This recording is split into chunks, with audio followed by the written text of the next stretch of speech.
చూడండి, వాక్యంలోనికి వెళ్దాం. భక్తుడైన యోహాను రాసిన సువార్త 3వ అధ్యాయము 16వ వచనం.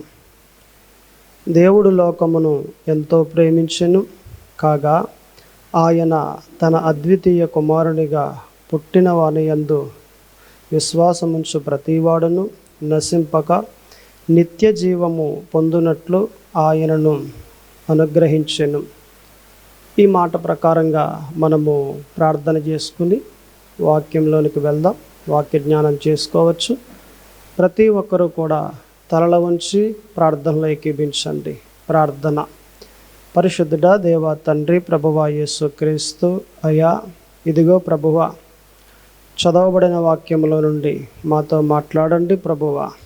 మాకు ఏ మాటలైతే అవసరమో ఆ మాటలే మాట్లాడమని, మీ మాటలు ప్రకారముగా మీ మాటలు చేత మా అందరితో మాట్లాడమని ప్రార్థన చేస్తూ ఉన్నాం ప్రభువా. మీ మాటల చేత మా అందరినీ బలపరచండి ప్రభువా. ఈ కొద్ది ప్రార్థన ఆలకింపచేయమని యేసుక్రీస్తు పరిశుద్ధ నామమున అడుగుచున్నాము తండ్రి, ఆమేన్. చూడండి, మరలా అదే వాక్యాన్ని చదువుకుందాం. దేవుడు లోకమును ఎంతో ప్రేమించెను కాగా ఆయన తన అద్వితీయ కుమారునిగా పుట్టిన వానియందు విశ్వాసముంచు ప్రతివాడును నశింపక నిత్య జీవము పొందునట్లు ఆయనను అనుగ్రహించెను. చూడండి, ఈ వాక్యంలో నుండి మనం మాట్లాడుకుంటే దేవుడు లోకమును ఎంతో ప్రేమించాడు. నిజానికి మనమంతా పాపంలో ఉన్నప్పుడే, మనమంతా అన్యులుగా ఉన్నప్పుడే దేవుడు మనందరినీ ప్రేమించాడు. దేవుడు లోకమును ఎంతో ప్రేమించెను, కొద్దిగా కాదు కానీ ఎంతో అని వాక్యములో మాట్లాడుతూ ఉన్నాడు ఆయన. ఈ మాట ప్రకారంగా మనం ఆలోచన చేస్తే ప్రేమించెను అనే పదములో నుండి మనం మాట్లాడుకుంటే దేవుడు ప్రేమ ఎటువంటిది అనేది మనం ఈరోజు 3 మాటల్లో మనం మాట్లాడుకోవచ్చు. మన అంశం ఏంటండి? దేవుని ప్రేమ ఎటువంటిది. దేవుని ప్రేమ ఎటువంటిది అనంటే, ఒకటి మార్పు లేని ప్రేమ. ఆ వాక్యం మనకు ఎక్కడ దొరుకుద్ది అంటే మలాకీ గ్రంథము 3వ అధ్యాయము 6వ వచనం.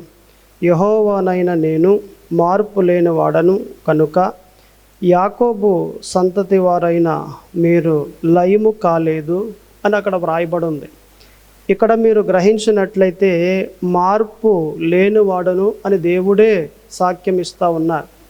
అంటే దేవుడు ఏమి లేనివాడు? మార్పు లేనివాడు. ఆయన ప్రేమ ఎటువంటిది? మార్పు లేని ప్రేమ. ఈరోజు ఎలాగుండి రేపొద్దున ఇంకోలాగుండి ఎల్లుండి ఇంకోలాగుండి అటువంటి ప్రేమ దేవుడిది కాదు. నిజానికి మన ప్రేమ అనుకోండి, ఏవండి ఈరోజు ఇలా మాట్లాడతాం, ఈరోజు ఇలా ప్రేమిస్తాం, రేపు మరలా ప్రేమ మారిపోవచ్చు, ద్వేషం వచ్చేయచ్చు, ఎల్లుండి మరలా ప్రేమించవచ్చు. ఇలాగున మన ప్రేమలో మార్పులు ఉన్నాయి కానీ దేవుని ప్రేమలో మార్పులు లేవు. ఎప్పుడూ ఒకే రీతిగా ఆయన ప్రేమిస్తూ ఉన్నాడు. మనము అన్యులుగా ఉన్నప్పుడు, మనము క్రైస్తవులు అయినప్పుడు ఒకే విధంగా ప్రేమించాడు, ఒకే విధంగా ప్రేమిస్తూ ఉన్నాడు. మనము పాపం చేస్తూ ఉన్నప్పుడు, మనము నీతిమంతులుగా తీర్చబడిన తర్వాత ఒకే విధంగా ప్రేమిస్తూ ఉన్నాడు. ఆయన ప్రేమ ఎప్పుడు ఒకేలాగుందండి.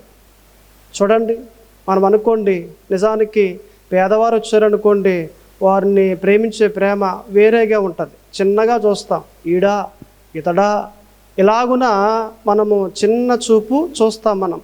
అదే కానీ ధనవంతుడు కానివ్వండి, అతన్ని ఎక్కువగా ప్రేమిస్తాం. రండి కూర్చోండి, ఇలాగున అలాగున.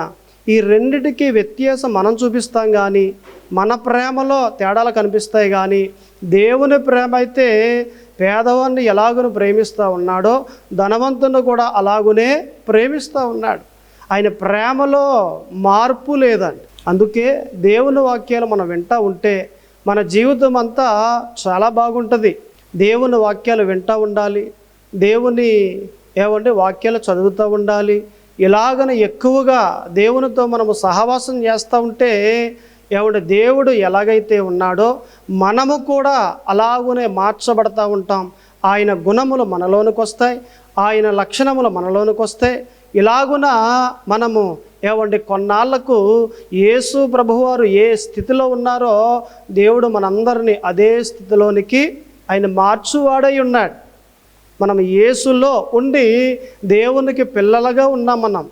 కాబట్టి మన ప్రేమలో ఏమాత్రము మార్పు లేని వారిగా అటువంటి ఆత్మీయ జీవితము మనము కలిగి ఉంటే నేను అంటాను మన ఆత్మీయ జీవితం ఒక ఉన్నతమైన స్థాయిలో ఉంది అని నేను చెప్పగలుగుతూ ఉన్నాను. ఆమేన్. ఈ మాట ప్రకారంగా మనం ఆలోచన చేస్తే బైబిల్ ఎక్కువగా చదువుతూ ఉండాలి.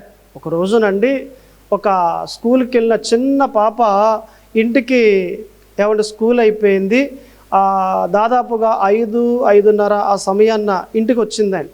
వాకిట్లో ఉండగానే హాల్లో ఉన్న తన తండ్రిని చూసి సంతోషంగా ఆనందంగా గబగబా పరుగున వచ్చేసిందండి. డాడీ అని కేకేసుకుంటా. తండ్రి చూశాడు, రాగానే ఎత్తుకున్నాడు, ముద్దాడాడు.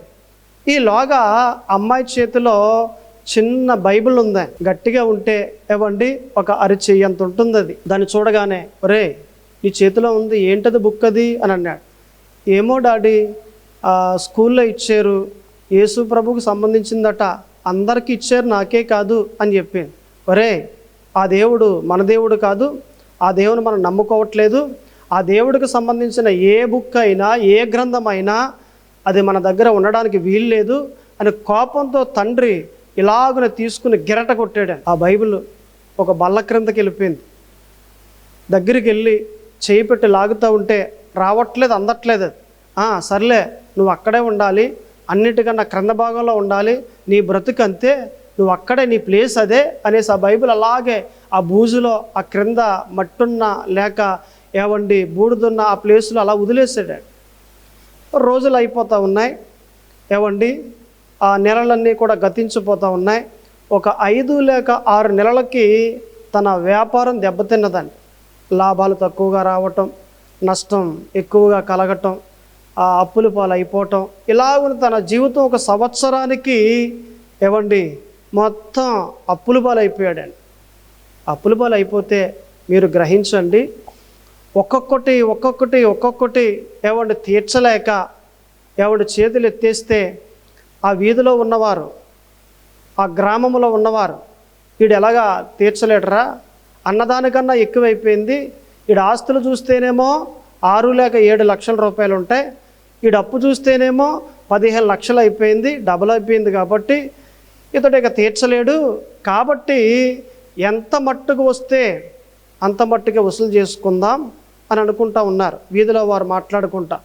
చూడండి, లోకంలో ఒక సామెత ఉంటుంది, చచ్చునుడు పెళ్ళికి వచ్చినంతే కట్నం అన్నట్లు. వీధిలో ఉన్నవారు ఒకడు వచ్చాడు, ఏవయ్యా నాకు 20,000 ఇవ్వాలి కదా, ఫ్రిడ్జ్ పట్టుకెళ్ళిపోతా ఉన్నాను అని ఫ్రిడ్జ్ పట్టుకెళ్ళిపోయాడు. ఇంకొకడు వచ్చాడు సాయంత్రం పూట, ఏవయ్యా ఇదిగో నాకు 30,000 రూపాయలు ఇవ్వాలి కదా, ఈ టీవీ పట్టుకెళ్ళిపోతున్నాను అని టీవీ పట్టుకెళ్ళిపోయాడు. ఇలాగున ఒక్కొక్కరు రావటం, ఒక్కొక్క వస్తువు పట్టుకెళ్ళిపోతూ ఉన్నారండి. ఇతడికి తల కొట్టేసినట్లు అయిపోయింది, తల దించేసుకున్నాడు. వీధిలోకి వెళ్ళాలి అని అంటే చాలా ఇబ్బందికరంగా ఉంది. ఆ టైంలో ఒకటి అనుకుంటా ఉన్నాడు, ఎందుకు బ్రతుకిక, చనిపోతే మంచిది అని ఇలాగ మనసులో అనుకుంటా ఉంటే ఈలోగా ఇంకొక వ్యక్తి వచ్చాడు. వచ్చి అయ్యా నాకు 60,000 ఇవ్వాలి కదా, మీ మంచం టేక్ మంచమే కదా, ఇది పట్టుకెళ్ళిపోతాను నేను, నాకు వడ్డీ ఏం వద్దులే, నాకు కిమ్మత్తు వస్తే చాలు అని తన గదిలో ఉన్న మంచాన్ని కూడా తీసుకుని ఆ రోజు పట్టుకెళ్ళిపోయాడు. ఇతడు అనుకున్నాడక, నేను బ్రతకడం అనవసరమేక, బంధువుల్లోకి వెళ్ళలేను, వీధిలోకి వెళ్ళలేను, చనిపోవడమే సరి అని ఆ రాత్రికి చనిపోవాలని మందులో పురుగుల మందు కలుపుకుని ఆ బాటిల్ తెచ్చుకుని గదిలో తలుపులు వేసేసుకుని మంచం లేదు కదా క్రింద భాగంలో కూర్చుని ఉన్నాడు. ఇక త్రాగేద్దాం, చనిపోదాం అన్న ఆ సమయంలో సరిగ్గా బల్ల క్రింద ఉన్న ఆ బుక్ మెరుస్తూ ఉంది. ఏంటిది ఇలా మెరుస్తూ ఉంది, ఎందుకంటే లైట్ ఆఫ్ చేసి బెడ్ లైట్ వేసాడు. ఆ లైట్ వెలుగులో మెరుస్తూ ఉంటే ఏంటిది మెరుస్తూ ఉంది అని ఆ చేత్తో ఇలాగ లాగబోయాడు, అందట్లేదు. అది ఒక కర్ర తీసుకొచ్చి దాన్ని లాగును లాగాడు, లాగితే బయటకు వచ్చింది. తీరా చూస్తే ఇదా బైబిలా, యేసు ప్రభు గ్రంథమా, అందరు దేవుళ్ళు అయిపోయారు. ఏది అనేక గుళ్ళకి వెళ్ళాను, అనేక గ్రంథాలు చదివాను, అన్నీ అయిపోయాయి, ఇంకేముంది, ఇది నా జీవితాన్ని బాగు చేస్తుందా అని ఇలాగ అనుకుంటా ఉన్నాడు. ఈలోగా ముందు రోజే ఒకడు అన్నాడు, యేసు ప్రభు గొప్ప దేవుడు, ఆయన బైబిల్ చదివితే నీ జీవితం బాగుపడుతుంది అన్న మాట జ్ఞాపకం వచ్చిందని. అలాగా యేసు ప్రభు నా జీవితాన్ని బాగు చేసేంత శక్తి ఆయనకు ఉందా, అసలు ఈ బైబిల్లో ఏముందో నేను చూస్తాను అని అలాగన తెరిచి చూడగానే ఒక మంచి వాక్యము వచ్చిందని.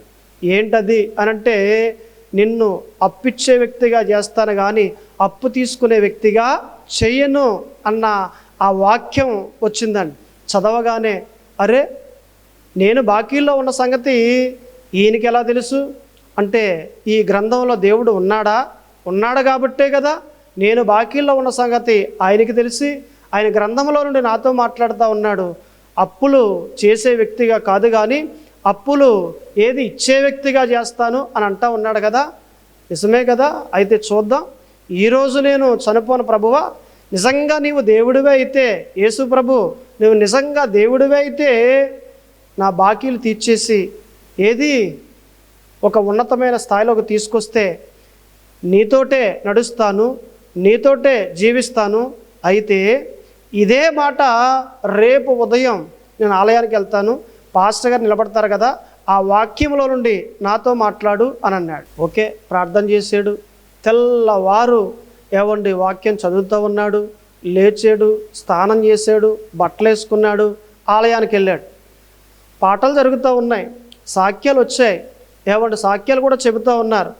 తర్వాత పాస్టర్ గారు నిలబడ్డారు, వాక్యం మాట్లాడుతూ ఉండి ఆ వాక్యములో ఒక మాట అన్నాడు. ఇదిగో మీలో ఒక వ్యక్తి ఉన్నాడు, ఆ వ్యక్తితో దేవుడు మాట్లాడుతూ ఉన్నాడు, మీరు అప్పుల్లో ఉన్నారు, అప్పిచ్చే వ్యక్తిగా దేవుడు చేస్తాను అని అంటూ ఉన్నాడు, మీరు అప్పు తీసుకోరు, అప్పులు అనేక మందికి మీరు ఇస్తారు, ఇది దేవుడు మీకు ఇచ్చే వాగ్దానము అని అన్నాడు పాస్టర్ గారు. ఈయనకి నిర్ధారణ అయిపోయింది, నమ్మకం కుదిరి ప్రభువా ఈ రోజు నుండి ఇక ఏ దేవుణ్ణి నమ్మను, ఈ రోజు నుండి మిమ్మల్ని నమ్ముతాను, మీకే ప్రార్థన చేస్తాను, ప్రతి ఆదివారం ఆలయానికి వస్తాను, మీ వాక్యాన్ని చదువుతాను ప్రభువా అని ప్రతి ఆదివారం రావటం, వాక్యము చదవటం, ఉపవాసాలు చేయటం, దేవునికి ప్రార్థనలు చేయటం, దేవునికి కానుకలు ఇవ్వటం, వాక్య ప్రకారంగా దేవునికి అనుకూలంగా ఇలాగున నడుస్తూ ఉంటే 2 సంవత్సరాలకి 2 లక్షలు బాకీ తీర్చాడండి. 15 లక్షలకి ఇంకా 13 లక్షల రూపాయలు ఇంకా బాకీ ఉంది. ఇలాగునే నమ్మకంగా బ్రతుకుతూ ఉంటే 7 సంవత్సరాలకి 15 లక్షలు బాకీ తీర్చేసి ఆ వీధిలో ఒక వ్యక్తికి 1,00,000 రూపాయలు బాకీ ఇచ్చాడండి, అప్పిచ్చాడండి. ఒక రోజున ఆలయానికి వచ్చాడు, దేవుడు మరలా మాట్లాడుతూ ఉన్నాడు, 7 సంవత్సరాల క్రితం నేను నీకు వాగ్దానం ఇచ్చాను కదా, అప్పు తీసుకోవు కానీ అప్పిచ్చేవానిగా నేను నిలబెడతాను అని నీతో నేను మాట్లాడాను కదా, ఆ మాట ప్రకారంగా ఇదిగో నేను చెప్తా ఉన్నాను, నేను నీకు 7 సంవత్సరాల్లో 15 లక్షల రూపాయలు బాకీ తీర్చేసి 1,00,000 రూపాయలు అప్పిచ్చే వ్యక్తిగా నేను చేశాను అని అనగానే వెంటనే మొక్కాలు వేసండి దేవునికి ప్రార్థన చేస్తూ, నిజమే ప్రభువా, నీవే నిజమైన దేవుడవు, నీవే నిజమైన రక్షణ ఇచ్చేవాడవు అని దేవునికి ప్రార్థన చేసి ఎంతగానో కొనసాగాడు. నేను అంటాను, బైబిల్ మనుషులను మారుస్తూ ఉంది. బైబిల్ అండి అనేక మందికి రక్షణ తీసుకొస్తూ ఉందండి. నిజమే కదా. ఆ బైబిల్లో ఏముంది? దేవుని వాక్యము. ఇటువంటి దేవుని వాక్యము మీ ఇళ్లలోనికి వస్తూ ఉంది, ఇటువంటి దేవుని వాక్యము మీ చేతుల్లోనికి వస్తూ ఉంది, ఇటువంటి శక్తి కలిగిన దేవుని వాక్యము మీ చేతుల్లోనికి ఇళ్లలోనికి వస్తూ ఉంటే మీరు వినాలి కదా. నిర్లక్ష్యం చేయకుండా ఈ వాక్యాన్ని విని మీ మనసుల్లో పెట్టుకోవాలి కదా. అలాగున చేస్తే నిశ్చయముగా దేవుడు మీ అందరిని దీవించి మీ అందరికీ రక్షణ కలగజేస్తాడు. అప్పుల్లో ఉన్నారా? రండి యేసు ప్రభులోనికి. ఆ అప్పులన్నీ తీర్చే సామర్థ్యం దేవుడు మీకు కలగజేస్తాడు. ఏవండి, ఏది ఆరోగ్యం బాగోలేదా? రండి, యేసులోనికి వస్తే మీకు ఆరోగ్యం కలగజేస్తాడు ఆయన. మీలో ఉన్న అనారోగ్యాన్ని తీసేస్తాడు ఆయన, ఆరోగ్యాన్ని కలగజేస్తాడు ఆయన. ఏవండి, ఏమాత్రము బలహీనత లేకుండా మీ అందరినీ కూడా బలపరిచి మీ బంధువులలో తలగా చేస్తాడు ఆయన. మీరు ఎందులో బందీ అయిపోయి ఉన్నారు? ఒకవేళ వ్యభిచారం చేసి పాపంలో బందీ అయిపోయి ఉన్నారా? రండి, మీ పాపాన్ని తీసేసి పవిత్రత కలగజేస్తాడు ఆయన. యేసు ప్రభు శక్తి కలిగిన వాడు ఆయన. యేసు ప్రభువులో బలమున్నది, యేసు ప్రభువులో మహిమున్నది. ఇటువంటి యేసు ప్రభువారిని ఎందుకండి నిర్లక్ష్యం చేస్తూ ఉన్నారు? ఇటువంటి శక్తి కలిగిన దేవుణ్ణి, ఇటువంటి ప్రేమ కలిగిన దేవుణ్ణి ఎందుకండి మీరు నిర్లక్ష్యం చేసి నేను దేవుని వాక్యం విన్ను అని అనేది దేనికి? వినండి, మీ జీవితాలు బాగుపడతాయి. ఎందరో బాగుపడ్డారు, మీ జీవితాలు కూడా దేవుడు బాగు చేస్తాడు ఆయన. కాబట్టి వాక్య ప్రకారంగా మనం ఆలోచన చేస్తే దేవుడు ఎటువంటి వాడు? దేవుడు ఎటువంటి ప్రేమ కలిగిన వాడు? దేవుడు మార్పు లేనివాడు. ఆయన ప్రేమ మార్పు లేని ప్రేమ. అందుకే పౌలు గారు అంటారు కదా, హెబ్రీ పత్రికలో 13వ అధ్యాయంలో 8వ వచనములో, నిన్న నేడు నిరంతరము ఒకటే రీతిగా ఉన్నాడు మన దేవుడు అని రాశాడండి పౌలు గారు. మీరు గ్రహించండి, మీరు ఆలోచన చేయండి. యేసు ప్రభు ప్రేమ ఎటువంటిది అంటే మార్పు లేని ప్రేమ. మారిపోయేది కాదు ఆయన ప్రేమ, మారిపోయేది కాదు. ఎప్పుడు ఒకే రీతిగా. యేసు ప్రభు నేను నమ్మను అన్నా కానీ నిన్ను ప్రేమిస్తూ ఉన్నాడు. యేసు ప్రభు వారిని తిట్టినా కానీ నిన్ను ప్రేమిస్తూ ఉన్నాడు ఆయన. ఏవండి, ఆయన ఎంతలాగా దూషించినా కానీ నిన్ను ప్రేమిస్తూ ఉన్నాడు ఆయన. ఒక్క మాటలో చెప్పాలంటే ఏవండి, మనం చెప్పుకున్న ఉదాహరణ ప్రకారంగా బైబిల్ గిరట కొట్టాడండి. బైబిల్ గిరట కొడితే ఆ వ్యక్తిని ప్రేమించాడే కానీ ఏమంటే ద్వేషించాడా యేసు ప్రభువారు?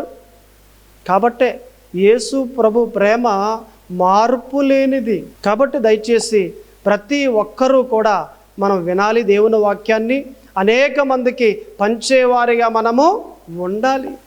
చూడండి, 2వ మాటలోనికి మనం వెళ్దాం.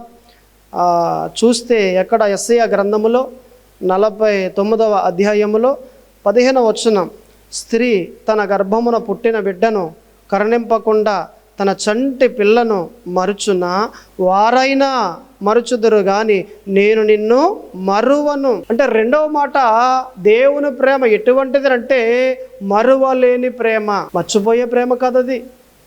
ఆయన దగ్గరికి వచ్చినప్పుడు మొకాలేసి ప్రార్థన చేసినప్పుడు నిన్ను జ్ఞాపకం చేసుకుంటా ఉన్నాడు ఆయన. ఎప్పుడు? ఎల్లప్పుడూ. ఎప్పుడట? నిత్యమును.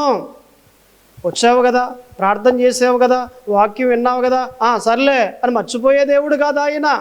ఒక్క రూపాయి దేవునికి ఇచ్చావంటే జ్ఞాపకం చేసుకుని నీకు తగిన ప్రతిఫలము దేవుడిస్తాడు ఆయన. ఒక్క ప్రార్థన దేవునికి చేసేవనంటే నిన్ను జ్ఞాపకం చేసుకుని ఆ ప్రార్థనకు జవాబిస్తాడు ఆయన. మర్చిపోయే దేవుడు కాదు. అందుకే దేవుని ప్రేమ ఏవండి, మరువలేని ప్రేమ. మనం అనుకోండి మర్చిపోతాం.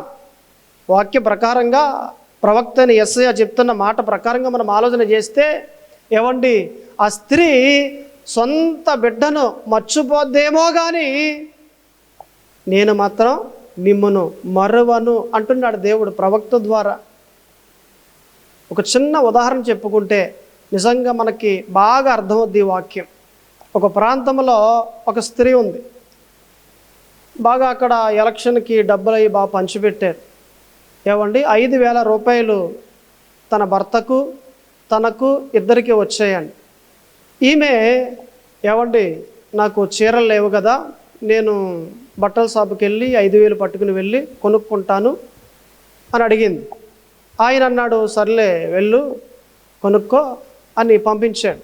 ఈ 5,000 పట్టుకుని ఏవండి సిటీకి వెళ్ళి బట్టల షాపులో ఏవండి మరి అక్కడ దిగి వెళ్ళి లోపల తన చేతిలో ఉన్న చంటి బిడ్డను పక్కవారికి ఇచ్చి చూస్తూ ఉండండి, ఆడిస్తూ ఉండండి అని చెప్పి ఈమె చీరలు తీసుకుంటూ ఉందని. ఈ 5,000కు సరిపడా చీరలు ఏవండి ఆమె వెతికి వెతికి మరి తీసుకుంటా ఉంది. పెళ్ళిళ్ళకి వెళ్ళేటప్పుడు ఏ చీరలో తీసుకోవాలి ఆ చీరలు, దినాలకు వెళ్ళేటప్పుడు ఏ చీరలు తీసుకోవాలి ఆ చీరలు, ఇలాగున్న ఏ ఫంక్షన్కి ఏవండి వెళ్ళాలో ఆ ఫంక్షన్కి తగినట్లుగా చీరలు అన్నీ వెతికి వెతికి తీసుకుంటా ఉంది. అన్నీ తీసుకుంది. ఏవండి 5,000 ఇచ్చేసింది. ఆ చీరలు తీసుకుంది. ఆ మూట పట్టుకుని ఆ బ్యాగ్ పట్టుకుని ఇంటికి వచ్చేసింది. ఏవండి 5,000కి చాలా వచ్చాయండి, 7 చీరలు వచ్చాయండి, బాగున్నాయండి అని. ఒరే మన అమ్మాయి ఏదిరా అని అంటే, అరే మర్చిపోయానండి అని అక్కడ బట్టలు పాడేసి వెంటనే పరుగున బట్టల షాప్ దగ్గరికి వెళ్ళిందండి. ఏవండి నా కూతురు ఏదండి, ఏమైందని అంటే, ఇక్కడ మర్చిపోయానండి అని అంటే బట్టల షాపులో ఉన్న వారంతా నవ్వుకున్నారు. చీరల కోసం ఏది కూతుర్ని మర్చిపోతావా అని నవ్వుకుని ఏవండి ఆ అమ్మాయిని తిరిగి ఇచ్చేసారు, ఇంటికి వచ్చేసింది. అదే దేవుని వాక్యం అంటుంది, తల్లి మర్చిపోదు కానీ ఒకవేళ తల్లైనా మర్చిపోద్దేమో కానీ నేను మిమ్మును మరువను. నా ప్రేమ ఎటువంటిదేనంటే మరువలేని ప్రేమ. కాబట్టి ఏవండి మనమంతా దేవుల్లో సాగాలి, ఆయన ప్రేమ గురించి తెలుసుకోవాలి. ఆయన ఎటువంటి ప్రేమ కలిగి ఉన్నాడు, ఆయన ఎటువంటి గుణములు కలిగి ఉన్నాడు, ఆయన ఎటువంటి వాడు, ఆయన ఏవండి దేవుడు ఎటువంటి వాడో మనకు తెలిస్తే భక్తి ఈజీ అయిపోద్దండి, ఈజీ అయిపోద్ది. భర్త గురించి చూడండి, భార్య ఏమంటుంది, ఎవరన్నా సేమియా ఇస్తూ ఉంటే ఏవండి ఆయన సేమియా తీసుకోరండి అంటది, నిజంగా ఇష్టం లేకపోతే ఆయనకి. అంటే భర్త ఏం తీసుకుంటాడో ఏం తీసుకోడో, భర్త ఏం త్రాగుతాడో ఏమి త్రాగడో, భర్త ఏం తింటాడో ఏమి తినడో, ఇవన్నీ పర్టిక్యులర్గా ఎవరికి తెలుసట, భార్యకు తెలుసు. ఆయన ఇష్టాలేంటో ఏమి ఇష్టపడడో ఏమంటే ఇవన్నీ భార్యకి తెలుసు. అంటే భర్తతో సహవాసం చేసే కొలది ఏవండి భర్త ఇష్టాలన్నీ తెలుసుకుంటా ఉందే. అలాగునే సంఘమైన మనము దేవునితో సహవాసం చేసే కొలది దేవుడు ఎటువంటి వాడో, ఆయనకి ఇష్టమైనవి ఏవో అవన్నీ కూడా మనం తెలుసుకోవాలి.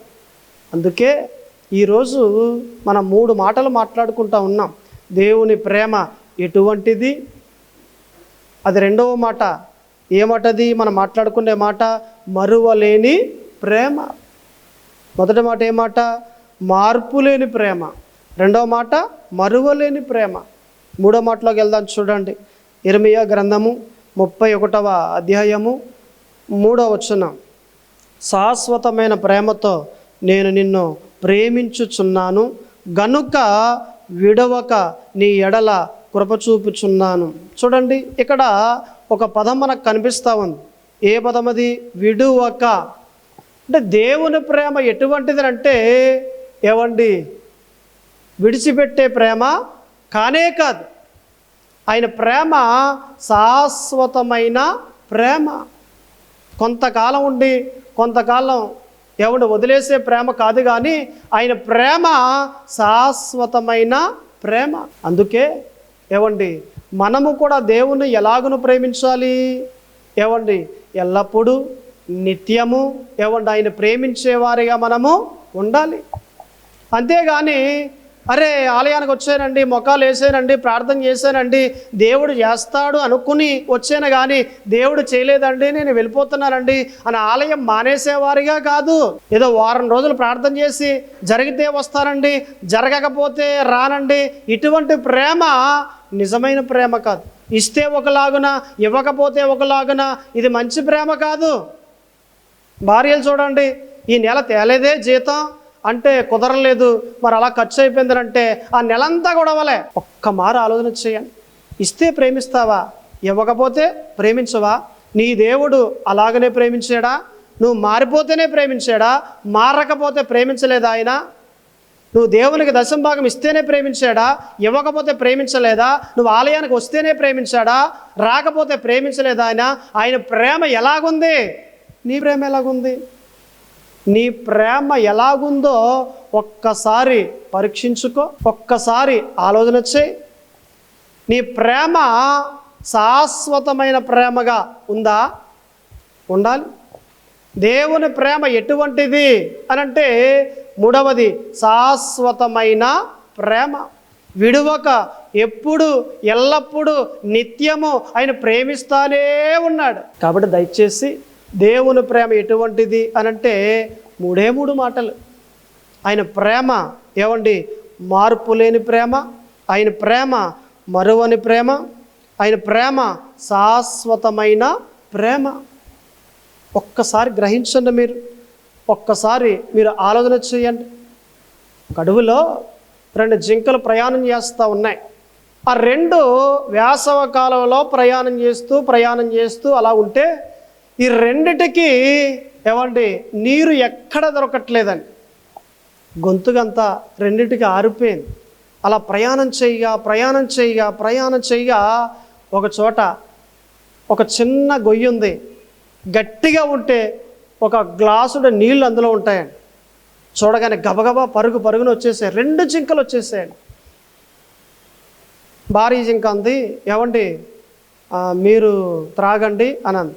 భర్త జింక అంది, లేదండి మీరు త్రాగండి అని భర్త తన్ని భార్య జింకని అందని. నువ్వు త్రాగంటే నువ్వు త్రాగు. ఈ 2 కూడా ఎలాగన అంటా ఉంటే లేదు ఇద్దరము కలిసే తాగుదామనేసి 2 జింకలు ముట్టు పెట్టి 2 త్రాగుతున్నాయి. కానీ ఈ గ్లాసుల నీళ్లు ఏమాత్రం తరగట్లేదని. ఎలాగున్న నీళ్ళు అలాగే ఉన్నాయి. 2 ముట్లు పెట్టాయి, 2 త్రాగుతున్నాయి, నీళ్లు మాత్రం అలాగే ఉన్నాయి. 2 నవ్వుకుని, ఏవండి లేదు త్రాగునంటే లేదు మీరే త్రాగండి. దీంట్లో ఉన్న మర్మం ఏంటనంటే, మనం తీసుకోవాల్సిన నీతి ఏంటనంటే, భార్య జింకకు భర్త జింక మీద ప్రేమ ఉంది. ఏవండి ఒకదాని మీద ఒకదానికి ప్రేమ ఉండి ఆయన తాగుతాడులే, ఆమె తాగుద్దులే అని 2 ఏం చేసాయట, త్యాగం చేసి ఈ 2 త్రాగడం మానేశాయి. కాబట్టి నీళ్ళు అలాగుండిపోయాయి. దీన్ని ఏమంటారట, ప్రేమ. ఇటువంటి ప్రేమ మనందరిలో ఉండాలి. నిజమే, వాక్య ప్రకారంగా మనం ఆలోచన చేస్తే దేవుని ప్రేమ ఎటువంటిది? 3 మాటలు.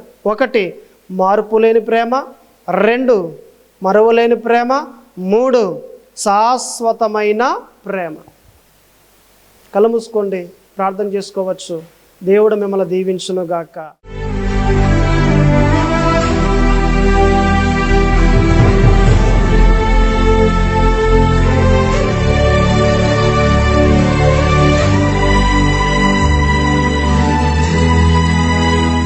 పరిశుద్ధుడా దేవా తండ్రి, ప్రభువా యేసుక్రీస్తు అయ్యా, ఇదిగో ప్రభువా మాతో ఎంతగానో మాట్లాడి ఉన్నారు ప్రభువా. వందనాలు, స్తోత్రములు, నీకే మహిమ కలుగునగాక. అయ్యా, మీరు ఎటువంటి ప్రేమ కలుగున్నారో, మీరు ఎటువంటి దేవుడో అవన్నీ మాతో మాట్లాడిన మాటలను బట్టి వందనాలు ప్రభువా, స్తోత్రములు తండ్రి. మేమంతా తెలుసుకుని ఉన్నాం ప్రభువా. ఇదిగో ఎందరైతే దేవుని వాక్యం విన్నారో, ఎందరైతే ఈ వాక్యాన్ని చూస్తూ ఉన్నారో ప్రతి ఒక్కరిని దీవించండి, బలపరచండి, మీ ప్రేమతో నింపమని ప్రార్థన చేస్తూ ఉన్నాం. ఈ కొద్ది ప్రార్థన ఆలకింప చేయమని యేసుక్రీస్తు పరిశుద్ధ నామమున అడుగుచున్నాము తండ్రి. ఆమేన్.